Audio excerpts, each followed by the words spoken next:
مصنف علیہ رحمہ نے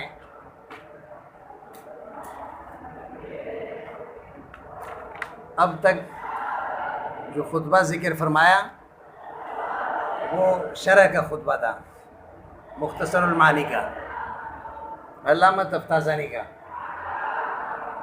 اب یہاں سے باقاعدہ کتاب کا آغاز ہو رہا ہے، یہ تلخیص المفتاح کی شرح کے ساتھ وضاحت فرما رہے ہیں۔ تو گویا یہاں سے جو خطبہ ذکر ہو رہا ہے یہ تلخیص المفتاح کے خطبہ ہے۔ سمجھ یہ بات آئی؟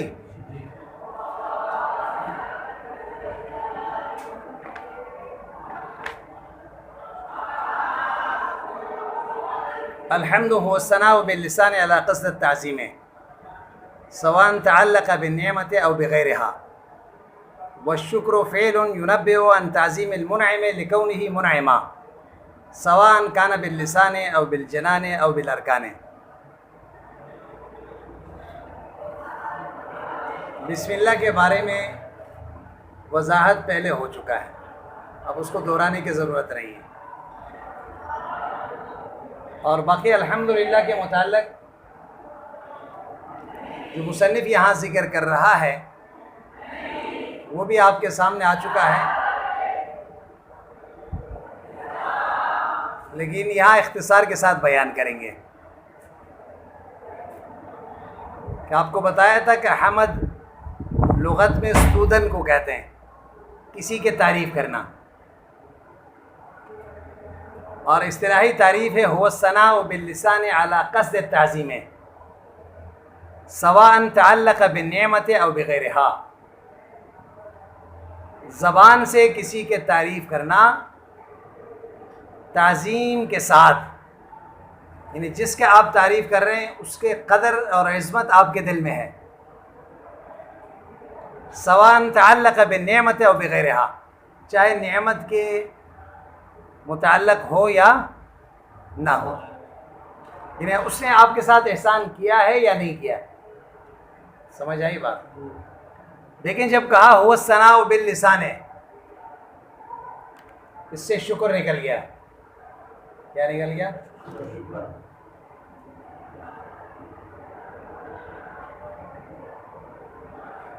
بات سمجھ میں آئے نا؟ هو الثناء باللسان جب اس نے فرمایا وہ تعریف کرنا زبان سے، وہ الثناء باللسان علی قصد التعظیم ہے۔ جب علی قصد التعظیم کہا اس سے استہزاء نکل گیا۔ اگر کسی آدمی کے تعریف آپ کریں عذرائے مذاق، کسی بخیل آدمی کو آپ کہیں کہ یہ حاتم طائی ہے، کیا کہیں؟ اور بزدل آدمی کو آپ یہ کہیں کہ یہ شعر ہے، کیا کہیں؟ تو یہ تعریف نہیں ہے، یہ کیا ہے؟ استہزاء ہے۔ اس لیے فرمایا علی قصد التعظیم ہے، علی قصد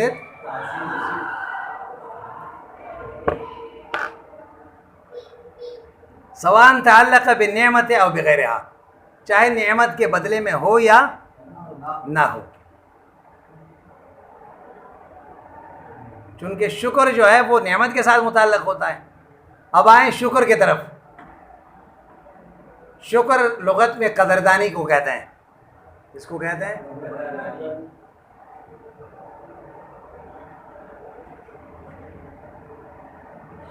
اللہ کے صفات میں سے ایک صفت جو ہے شکور بھی ہے۔ اللہ تبارک و تعالیٰ بندے کے عبادت کے قدرداں ہیں۔ ایک آدمی دین کے لیے محنت کریں، اس کو ثمرہ اور نتیجہ اور ثواب نہ ملے، ایسا نہیں ہو سکتا۔ دنیا کی عدالت میں تو یہ ہو سکتا ہے کہ آپ کسی آدمی کے کام کریں لیکن آپ کے اس کام کا قدر وہ نہ کریں، لیکن اللہ کے یہاں ایسا نہیں ہے۔ سمجھ آئی بات؟ شکر کا اصطلاحی تعریف کیا ہے؟ فعل ينبئ یا ينبئ، بات سمجھ میں آئے نا؟ یہ ایسا فعل ہے جو منعم کی تعظیم کا خبر دے رہا ہے، منعم کے احسان کرنے والے کے فعل کا خبر دے رہا ہے، لکونہ منعما، اس وجہ سے کہ وہ کیا ہے، آپ کا محسن ہے، آپ کے ساتھ احسان کرنے والا ہے، سواء کان باللسان او بالجنان او بالارکان، چاہے زبان سے ہو، چاہے دل سے ہو، چاہے تو ظاہری اعضاء سے ہو۔ باللسان، آپ کے ساتھ کسی نے احسان کی، آپ اس کے زبان سے اس کے تعریف کر رہے ہو یا شکریہ ادا کر رہے ہو، یہ بھی شکر ہے۔ وبالجنان، یا یہ ہے کہ آپ دل میں اس کے لیے عزت اور احترام کا جذبہ رکھتے ہو۔ تیسرا صورت یہ ہے کہ بالارکان، یعنی ہاتھ پاؤں سے اس کی خدمت کر رہے ہو کیونکہ وہ آپ کے محسن ہے۔ اب مصنف رحمہ فرما رہے ہیں فمورد الحمد لا یکون الا باللسان۔ دیکھیں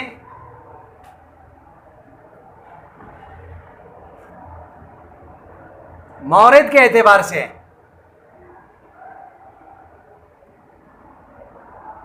حمد جو ہے خاص ہے۔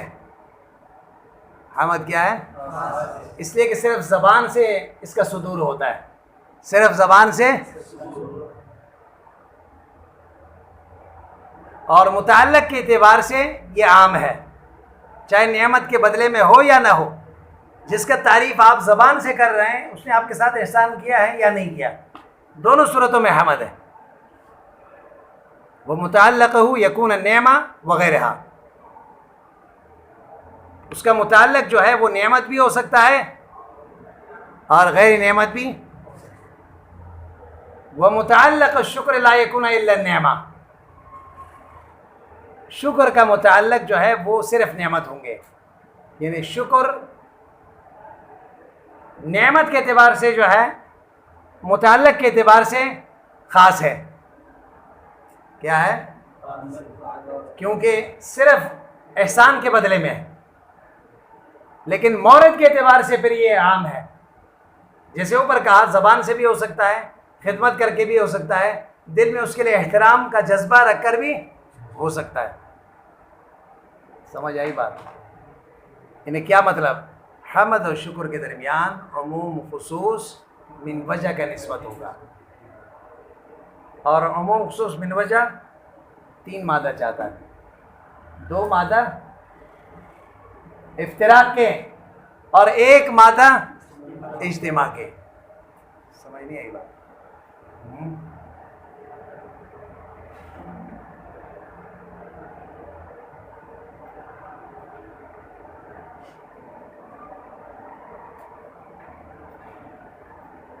کسی کا آپ تعریف کر رہے ہیں زبان سے، اس نے آپ کے ساتھ احسان نہیں کیا تو یہ حمد ہے، شکر نہیں۔ حمد ہے اور شکر نہیں۔ کسی نے آپ کے ساتھ احسان کی، آپ اس کی خدمت کر رہے ہو، یہ شکر ہے، حمد نہیں ہے۔ یہ کیا ہے؟ ایک آدمی نے آپ کے ساتھ احسان کیے ہیں، آپ زبان سے اس کی تعریف کر رہے ہو تو یہ حمد بھی ہے، شکر بھی ہے۔ یہ حمد بھی ہے، حمد اس لیے کہ زبان سے ہے نا، شکر کیوں ہے؟ نعمت کے بدلے میں۔ سمجھ میں بات آئی یا نہیں سمجھے؟ پھر آپ کو یہ بتایا تھا، اس لیے مصنف علیہ رحمہ فرما رہے ہیں فالحمد عام من الشکر باعتبار المتعلق واخص باعتبار المورد۔ شکر جو ہے متعلق کے اعتبار سے عام ہے، حمد جو ہے یہ متعلق کے اعتبار سے عام ہے شکر سے، اور واخص باعتبار المورد، لیکن مورد کے اعتبار سے یہ خاص ہے۔ وہ شکر بالعکس ہے، شکر بالعکس ہے۔ بات سمجھ میں آئی؟ اس بات کو کون نہیں سمجھا؟ یہ اختصار کے ساتھ اس لیے بتا رہا ہوں کہ یہ تفصیل کے ساتھ آپ کے سامنے آ چکا ہے۔ سمجھ آئی بات؟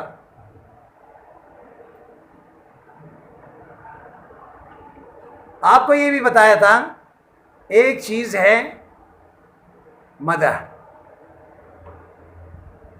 مدح غیر اختیاری خوبی پر کسی کا تعریف کرنا، سمجھ نہیں آئی بات؟ مصنف علیہ رحمہ نے حمد کی تعریف کی ہے نا، وہ ثناء باللسان علی قصد تعظیم ہے، وہ ثناء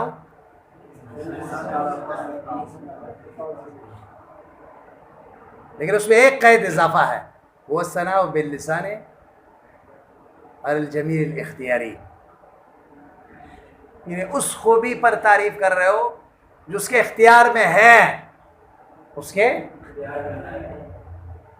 علم ہے، تقوی ہے، اچھے اخلاق ہے، یہ انسان کے اختیار میں ہے، محنت کر کے حاصل کرتا ہے ان چیزوں کو، اس پر تعریف کر رہے ہو، اس کو کیا کہتے ہیں؟ مدح ہوتا ہے غیر اختیاری خوبی پر تعریف کرنا، کسی کی خوبصورتی کو بیان کر رہا ہو، اب اس کی یہ خوبصورتی اس کے اختیار میں نہیں ہے، یہاں مدح ہوگا، سمجھ نہیں آئی بات؟ سمجھ نہیں آئی بات؟ ہاں، مدحت اللؤلؤ بصفائہ، میں نے موتی کی تعریف کر دی اس کے چمک پر، یہاں حمد تو نہیں کہیں گے، سمجھ نہیں آئی بات؟ اس لیے حضرت حسان بن ثابت کیا فرماتے ہیں؟ ما مدحت محمدا بمقالتی ولکن مدحت مقالتی بمحمدی۔ حسان بن ثابت جانتے ہو؟ حضور اکرم صلی اللہ علیہ وسلم کے شاعر تھے، سمجھ نہیں آئی بات؟ اور باقاعدہ مشکات پہ روایت ہے کہ حضور اکرم صلی اللہ علیہ وسلم اس کے لیے مسجد نبوی میں ممبر لگاتے تھے اور اس پہ بیٹھ کے وہ حضور کے تعریف بیان کرتے تھے، مسلمانوں کی شجاعت بیان کر رہے تھے اور کافروں کے برائی بیان کرتے تھے، حضور نے اس کو دعا دی، نہیں سمجھے؟ وہ فرماتے ہیں کہ ما مدحت محمدا بمقالتی ولکن مدحت مقالتی بمحمدی۔ لوگ یہ کہتے ہیں کہ آپ اپنے الفاظ سے حضور کی تعریف کر رہے ہیں، لیکن میں کون ہوتا ہوں، میرے الفاظ کیا ہے کہ حضور کی تعریف ہو جائے؟ ہاں، بلکہ حضور کی تعریف کر کے اپنے کلام کا وزن بڑھا رہا ہوں، حضور کا تذکرہ کر کے اپنا کلام کے وزن بڑھا رہا ہوں، گویا حضور کے تذکرے سے میرے کلام کا وزن بڑھ جاتا ہے، میں کون ہوتا ہوں حضور کی تعریف کرنے والا؟ سمجھ نہیں آئی بات؟ بہرحال لفظ اللہ آپ کو بتایا تھا کہ یہ مشتق بھی ہو سکتا ہے، غیر مشتق بھی، اللہ کا اسم ذاتی ہے، راجح قول یہ ہے کہ یہ غیر مشتق ہے، اور لفظ اللہ لغت میں کس کو کہتے ہیں؟ ما یولہون الیہ فی الحوائج، ما یولہون الیہ، ضرورت کے وقت لوگ اس کی طرف رجوع کرتے ہیں، ضرورت کے وقت لوگ اس کی طرف۔ اور اصطلاحی تعریف لفظ اللہ کا وہ اسم للذات الواجب الوجود المستحق لجمیع المحامد، نام ہے اس ذات کے جس کے لیے وجود ضروری ہے، وہ پہلے بھی تھا، اب بھی ہے، آئندہ بھی، کل شیء ہالک الا وجہ، بس ہے وَيَبْقَى وَجْهُ رَبِّكَ ذِي الْجَلَالِ وَالْإِكْرَامِ، سارے جہان ختم ہو جائیں گے، سارے انسانیت اور سارے مخلوق ختم ہو جائیں گے، لیکن اللہ کے ذات باقی رہیں گے، سمجھ آئی بات؟ اس کو کہتے ہیں واجب الوجود۔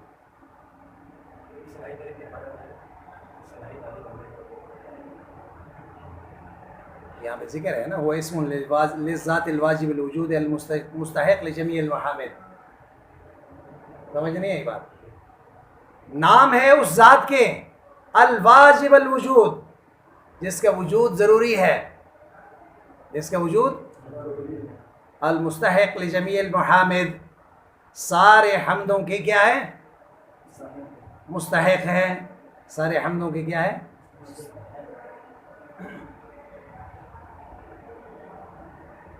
اب یہاں پہ یہ اشکال وارد ہوتا ہے، مصنف علیہ رحمہ نے شکر کے تعریف بھی کی، جبکہ متن میں شکر کا ذکر تو نہیں ہے۔ شکر کا ذکر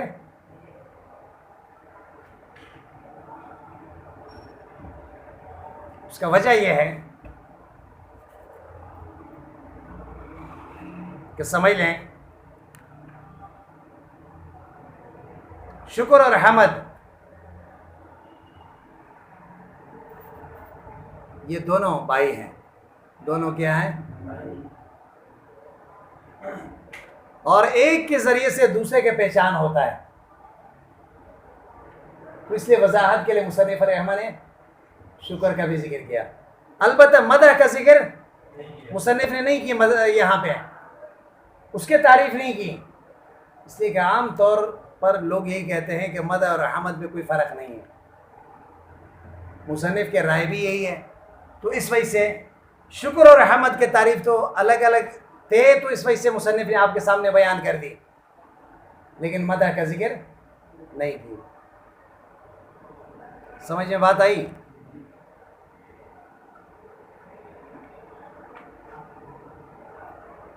بہرحال پھر لفظ اللہ کا اصلاحی تعریف ذکر کیا، اسم للذات الواجب الوجود المستحق لجمیع المحامد، نام ہے اس واجب الوجود ذات کے جو تمام حمدوں کے مستحق ہے۔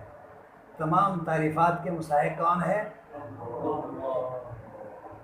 کیوں؟ اگر کسی مخلوق کے اندر کوئی خوبی ہے وہ بھی کس کی ہے؟ خالق کی، مخلوق کا اس میں کوئی دخل نہیں ہے۔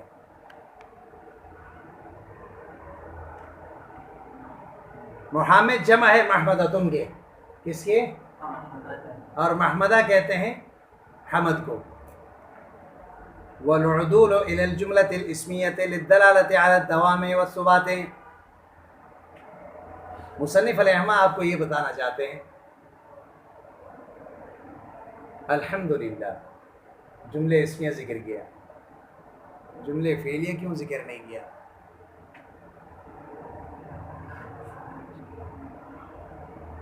بولا آن باشد کے چپ نہ باشد، پہلے یہ بتایا تھا کہ بھائی نحمدو کا جملے فعلیہ لایا، اسمیہ نہیں لایا، کیوں نہیں لایا؟ وہاں آپ کو بتایا تھا۔ پھر جملے فعلیہ میں بات سمجھ میں آئے نا، فعل مضارع کا لایا، ماضی کا نہیں لایا، اس کا بھی وجہ بتا دیا تھا۔ اب یہاں پہ فرما رہا ہے کہ جملے اسمیہ کیوں لایا، فعلیہ کیوں نہیں لایا؟ سمجھ نہیں آئی بات؟ کہہ رہا ہے اس لیے کہ جملے اسمیہ دوام اور ثبات پر دلالت کر رہا ہے۔ کس پر دلالت کر رہا ہے؟ اس میں اللہ کے لیے حمد دائماً ہو۔ سمجھ نہیں آئی بات؟ تو چونکہ اللہ کے حمد دوام کے ساتھ مطلوب اور مقصود ہے، اس لیے جملے اسمیہ لایا۔ بات آئی سمجھ میں؟ وتقدیم الحمد باعتبار انه اہم نظرا الى کون المقام مقام الحمد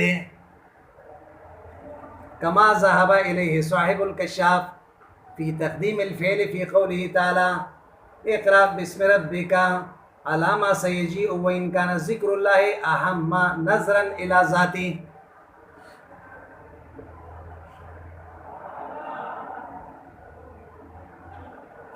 یہ ایک اعتراض کا جواب ہے۔ یہ کیا ہے؟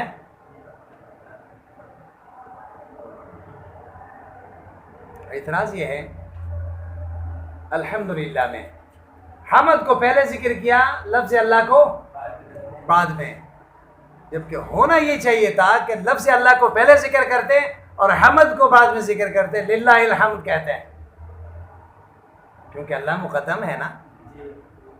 سمجھ نہیں آئی بات؟ ادب کا تقاضا بھی یہی ہے۔ سوال سمجھ میں آ گیا؟ اس کا جواب مصنف آپ کو یہ بتا رہا ہے، حمد کو لفظ اللہ پر مقدم کرنے کا وجہ یہ ہے مصنف آپ کو یہ بتانا چاہتے ہیں کہ یہ مقام حمد ہے. کیا ہے؟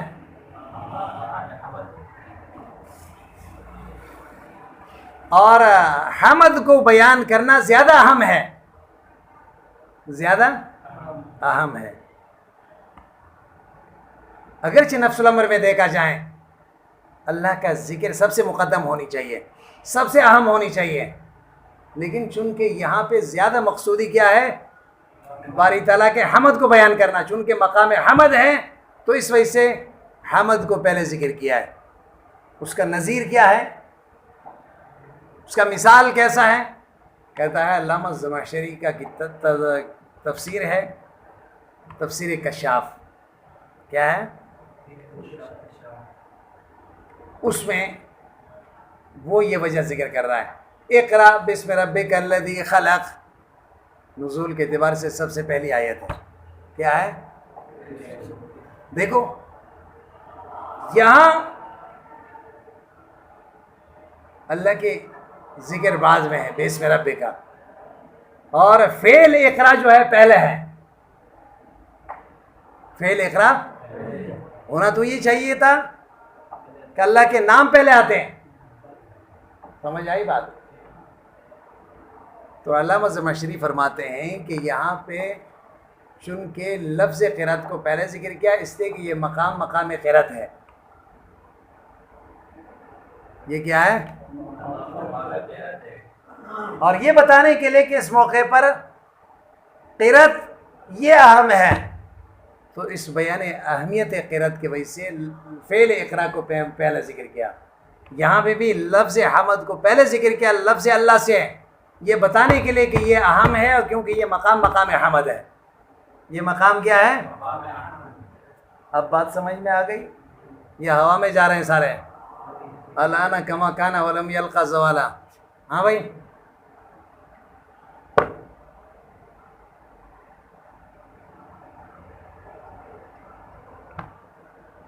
دیکھیں وہ تقدیم الحمد، حمد کو مقدم کرنا، آگے لانا لفظ اللہ پر، بے اعتبار انہو اہم نظراً، اس اعتبار سے کہ یہ زیادہ اہم ہے، نظراً الی کون المقام مقام الحمد، اس کو دیکھتے ہوئے کہ یہ جگہ حمد کی جگہ ہے، حمد کو بیان کرنے کی جگہ ہے. کما ذهب الیہ صاحب الکشاف، جس طرح کہ صاحب کشاف علامہ زمخشری، کشاف کا مصنف علامہ زمخشری گئے ہیں فی تقدیم الفعل فی قوله تعالی. کس میں؟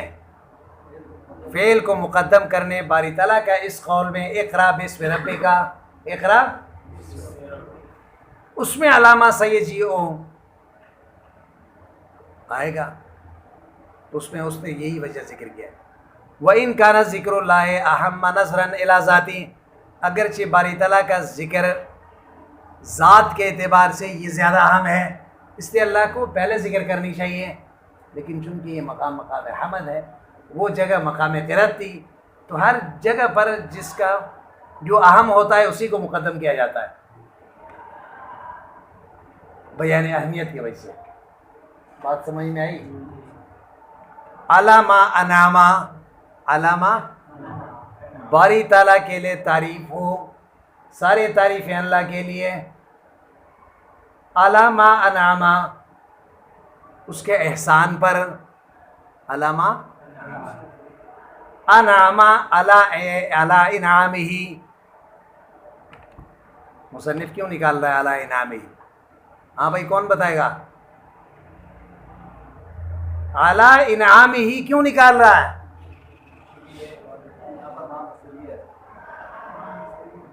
یہ بتانے کے لیے کہ ما مصدریہ ہے، جب فعل پر ما مصدریہ داخل ہوتا ہے تو اس فعل کو مصدر کے معنی میں کر دیتے ہیں.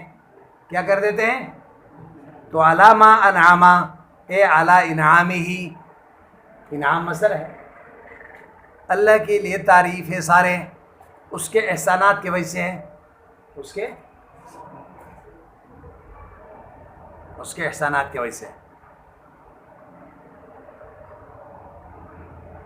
یہ بتانا چاہتے ہیں کہ یہاں ما جو ہے مصدریہ ہے، موصولہ نہیں ہے۔ کیوں؟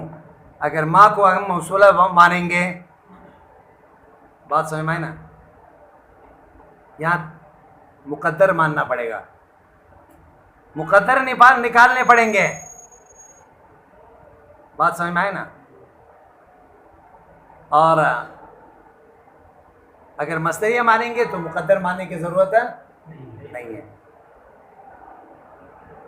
وَلَمْ يَتَعَرَّضْ لِلْمُنْعَمْ بِهِ إِيهَامًا لِقُصُورِ الْعِبَارَةِ عَنِ الْإِحَاطَةِ بِهِ وَلِأَلَّا يَتَوَهَّمَ اخْتِصَاصَهُ بِشَيْءٍ دُونَ شَيْءٍ۔ یہ بھی ایک اعتراض کا جواب ہے۔ کیا ہے اعتراض؟ یہ ہے کہ اللہ کے لیے سارے تعریف ہو اس کے انعام پر، لیکن ان انعامات کا ذکر تو نہیں کیا نا۔ کون سے انعام؟ یہ ذکر کیا علی انعامہ مطلق۔ کون سے انعام مراد ہے؟ یہ ذکر کیا۔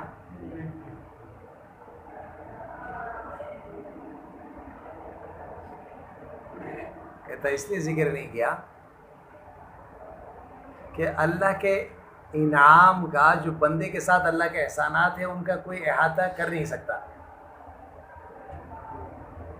وَإِن تَعُدُّوا نِعْمَةَ اللَّهِ لَا تُحْصُوهَا۔ اللہ کی نعمت کا کوئی شمار کرنا بھی چاہیں تو کر سکتا ہے؟ سمجھ نہیں آئی بات؟ پھر اعتراض وارد ہوا۔ دو چار بڑے نعم کو تو ذکر کر لیتے نا، کیا کر لیتے؟ دو چار بڑے نعمتوں کا تو ذکر کر لیتے ہیں۔ فرما رہے ہیں کہ وَلِأَلَّا يَتَوَهَّمَ اخْتِصَاصَهُ بِشَيْءٍ دُونَ شَيْءٍ۔ دو چار کو ہم ذکر کر لیں تو پھر کوئی یہ سمجھے گا کہ شاید یہ دو چار نعمتیں تو اللہ کی طرف سے ہیں اور باقی نعمتیں جو ہے اللہ کے ساتھ خاص نہیں ہیں۔ کوئی یہ نہ سمجھے، ترجیح بلا مرجع لازم آئے گا۔ تو ساری نعمتیں اللہ کی طرف سے انسان کے پاس جو آتا ہے، اس لیے کسی ایک نعمت کا ذکر، ترجمہ دیکھیں، علی ما انعم علی انعامہ، اللہ کے احسانات پر۔ ولم يتعرض للمنعم به، تعرض نہیں کیا، ذکر نہیں کیا للمنعم به، ان چیزوں کا جن کے ساتھ احسان کیا گیا ہے بندے کے ساتھ۔ وہ کیا چیز ہے؟ ذکر نہیں کیا۔ منعم، سمجھ نہیں آئی بات؟ کیوں؟ ایہاما لقصور العبارت عن الاحاطہ، کیونکہ اس وہم کی بنیاد پر کہ لقصور العبارت عن الاحاطہ، عبارت قاصر ہے اللہ کی نعمت کے احاطہ کرنے سے۔ کوئی ایسے لفظ نہیں ہے جس میں سارے اللہ کی نعمتوں کو جمع کیا جائے۔ سمجھ نہیں آئی بات؟ تو پھر اعتراض مارے تو دو چار کو ذکر کر لیتے۔ کہتا ہے اس لیے بھی دو چاروں کا ذکر نہیں کیا۔ وَلِأَلَّا يَتَوَهَّمَ، کوئی یہ وہم نہ کریں، کوئی یہ گمان نہ کریں، اختصاصہ بشیء دون شیء، کہ یہ نعمتیں تو اللہ کے ساتھ خاص ہیں، دون شیء، باقی اللہ کے ساتھ خاص نہیں ہیں۔ اب بھی سمجھ نہیں آیا؟ ہاں بھائی، سمجھ میں آ گیا؟